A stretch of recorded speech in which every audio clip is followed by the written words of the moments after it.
네, 부산은 지금 함께하고 계신 시각 5시 44분입니다. 각종 시사상식 알아보는 시간. 오늘은 한 주 전 세계 곳곳에서 일어난 주 이슈들 정리해보는 시간입니다. 동의대 아시아개발연구소장 김태환 교수 나와 계신데요. 안녕하세요. 예, 안녕하세요. 네, 먼저 요즘 유럽의 작은 나라 스위스에서 다보스 포럼이 열리고 있죠. 그래서 국제사회 조명을 받고 있는데요. 이 소식부터 먼저 전해주시죠. 예, 스위스 제네바에 본부를 두고 있는 세계 경제 포럼이 매년 1월 하순경에 해발 1570여 미터의 스위스 알프스산 자락에 위치한 작은 마을인 다보스에서 개최합니다. 해마다. 네. 그래서 다보스 포럼이라고 그러는데요. 다보스 포럼은 1971년에 유럽의 기업인들을 초청해서 유럽 경영자 포럼으로 시작했는데요. 73년부터는 전 세계로 참여 범위를 확대했고요. 74년부터는 정치인들을 함께 초청하기 시작했고 76년부터는 회원 기준을 세계 1,000개 주요 기업으로 정했습니다. 그래서 해마다 정재계 인사들이 1월 하순경이면 그러니까 요맘때면 세계 경제학자, 저널리스트를 포함해서 정재계 인사들이 스위스의 다보스 마을에 모여서 세계 경제의 향방을 가늠하고 나아갈 방향을 제시하기도 합니다. 네. 올해는 47차 회의인데요. 어제 17일부터 금요일 20일까지 열리는데 정재계 인사 2,955명이 공식으로 초청받았다고 합니다. 네. 주목할 것은 참가자의 수가 국가마다 많이 다른데 국제사회에서 경제적인 영향력과 비례하는 게 아니냐 하는 그런 시각도 있거든요. 올해를 예로 들면 미국이 767명, 그리고 주최국인 스위스가 두 번째로 많은 304명, 영국이 269명, 독일 130, 인도 105명, 중국이 101명이고요. 프랑스가 86명, 일본이 85명, 한국이 20명으로 되어 있습니다. 네. 그래서 아직 한국의 참석이 좀 기대보다는 많이 부족한 편입니다. 미국이 700명이 넘는데 우리나라는 20명. 이웃나라 일본보다는 4분의 1이나 그렇죠. 적은 수치네요. 상당히 좀 많이 부족한 것 같은데. 그런데 이 다보스 포럼에서 중국의 시진핑 주석이 돋보이는 연설을 했다고요? 무슨 내용으로 이번 연설했나요? 다보스 포럼에는 안토니오 구테레스 신임 유엔 사무총장이죠. 그리고 시진핑 중국 주석 등 정상급 정치인들도 많이 참석했는데요. 미국은 20일 금요일이죠. 있을 이 취임식 때문에 대통령 대신에 조 바이든 부통령이 참석을 하고 있고요. 그런데 여기서 어제 개막식이 있었는데 시 주석이 기조연설을 했습니다.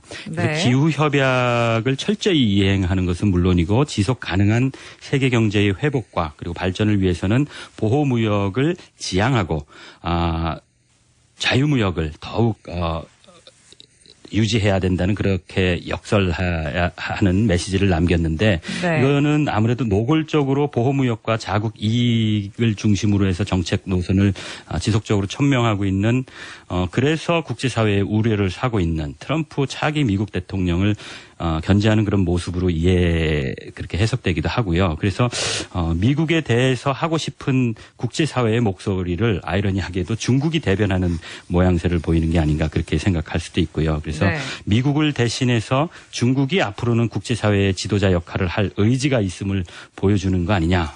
이렇게 생각을 하기도 합니다. 그래서 개인적으로는 상당히 격세지감을 갖게 하는 그런 연설이었습니다. 네.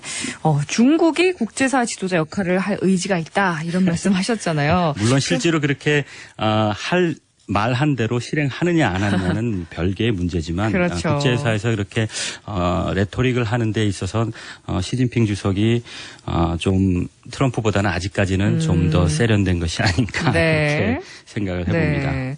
그렇다면 교수님 앞으로 미국의 트럼프가 계속해서 이렇게 좀 고립주의적이고 보호무의주의적으로 나간다면 앞으로는 정말 말씀하신 대로 이 중국이 미국을 대신해서 국제사회를 말로만 할 게 아니라 이끌고 가게 되지도 않을까 이런 또 전망이 가능할까요? 물론 단기적으로 그렇게 보지는 않고요. 네. 적어도 제 개인적으로는 우리 세대까지는 그럴 수 없다고 저는 개인적으로 보고요. 다만 제가 드리고 싶은 말씀은 모든 국가가 자국 이익을 최우선으로 해서 국제관계를 맺고 또 서로 외교를 합니다. 그것이 정치 안보적이든 경제적인 이익이든 다 마찬가지입니다. 그리고 경제적인 상황이 어려워지면 되면 그러한 특성이 좀 더 부각되는 것이 사실입니다.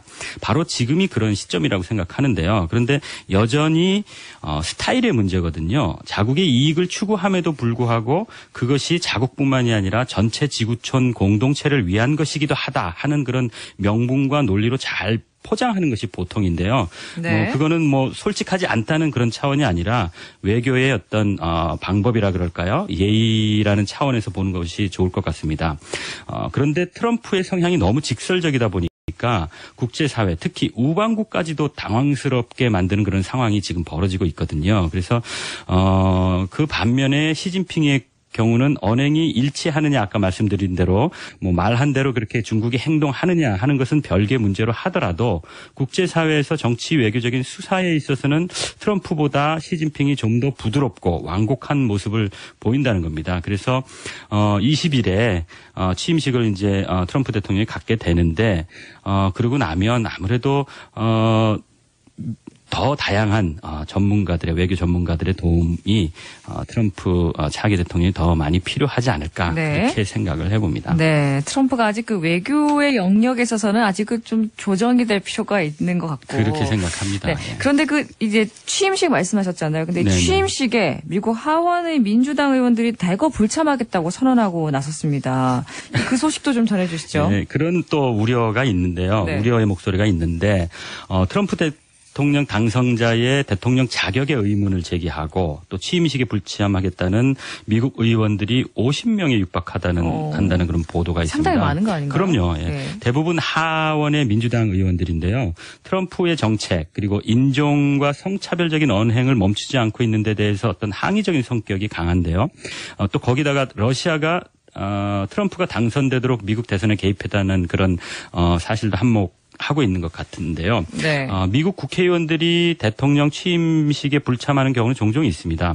그런데 이번처럼 대거 공식적으로 불참을 선언하고 이런 경우는 제 머리에는 지금 당장 떠오르지 않거든요. 네. 다만 아직 상원 의원들이 불참을 선언한 경우는 없는데요. 상하원이 좀 차원이 다르기 때문인데 그거는 하원이 인구 비례의 지역구를 대표한다면 상원은 각 주를 대표하기 때문에 각 주를 대표하는 상원 의원이 대통령 취임식에 불참하고 또 거부하는 모습을 보이면 그 해당 주가 연방 정부에 대한 어떤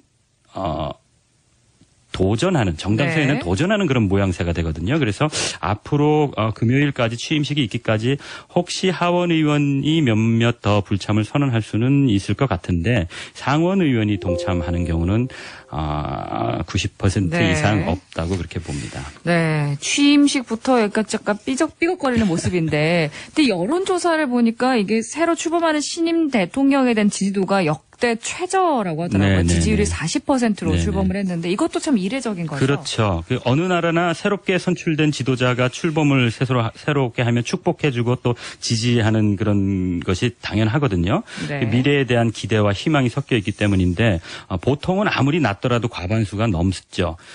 빌 클린턴 대통령의 경우는 67%로 시작했고요. 다음 조지 부시 대통령도 61%로 시작했고, 그리고 또 신화적인 존재가 될 것 같은데, 네. 레임덕조차 변변이 없었다고 그렇게 평가되는 오바마 대통령 84%의 지지도로 와. 출범했었습니다.